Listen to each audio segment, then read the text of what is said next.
जन्नत कैसी होगी? हैरान कुन इस्लामी मालूमात। क्या आपने कभी दिल से सोचा है कि जन्नत कैसी होगी? वो जगह जहां ना कोई गम होगा, ना बीमारी, ना थकन, ना मौत। हर तरफ सुकून ही सुकून होगा।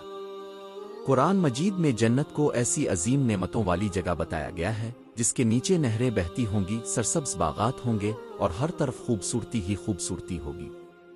वहां के फल दुनिया के फलों जैसे दिखाई देंगे, लेकिन जायका इससे कहीं ज्यादा बेहतर होगा। जन्नत में इंसान जो चाहेगा फौरन इसे मिल जाएगा।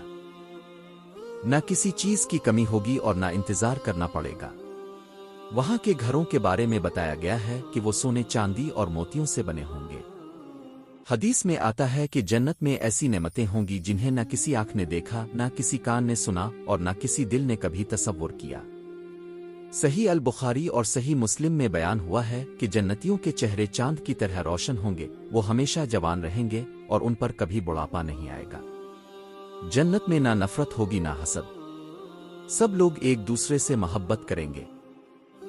वहां ना कोई लड़ाई होगी और ना कोई परेशानी, हर लम्हा खुशी का होगा। सबसे बड़ी नेमत क्या होगी? सबसे बड़ी नेमत अल्लाह ताला की रज़ा और उसका दीदार होगा, जो जन्नत की तमाम नेमतों से बढ़कर है। अब सवाल यह है कि जन्नत कैसे हासिल होगी? जन्नत इन लोगों के लिए है जो सच्चे दिल से ईमान लाते हैं, नमाज कायम करते हैं, गुनाहों से बचते हैं और लोगों के साथ अच्छा सलूक करते हैं। ये दुनिया आर्जी है, लेकिन जन्नत हमेशा के लिए है।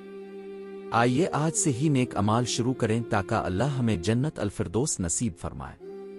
आमीन।